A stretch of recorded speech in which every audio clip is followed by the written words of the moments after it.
وهذا يا جماعه بعد ما خلصنا الدبابتين والنسيان وتعالوا مع بعض بقى قولوا لي انتوا ايه رايكم بما يرضي الله. تعالى يا شيخ. قولوا لي ايه رايكم بما يرضي الله. واسمعوا صوت المكنه طبعا. اي ركيب دبابه واي سواق ركيب دبابه وهنعرف من الزبون دلوقتي الدنيا فيها ايه. تمام. ادي الثانيه خلصت اهي. بص ما شاء الله. الله اكبر. عربيه دايره مش دايره. بطه ودار يا محمد. ايه بامانه. ايه رايك؟ دور يا محمد. ادي خلصت اهي. دي بتاعت شعبان نحاس. وهذه الثانيه اهي. عندي كله نغمه واحده. قول يا قلب اخوك. بجد مبسوط يعني؟ ايه رايك في المكنه؟ الله اكبر. انا استر عليك يا صاحبي. وادي النيسان اهي. طبعا كان حل رصاصات.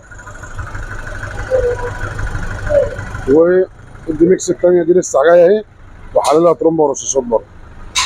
ما شاء الله الله اكبر. تبارك المركز الفني خدمه الديزل لاصلاح علاقه الترومبات والرصاصات. بعد الفينش يا جماعه العجل داير اهو زي ما انتم شايفين اهو. كله عندي نغمه واحده.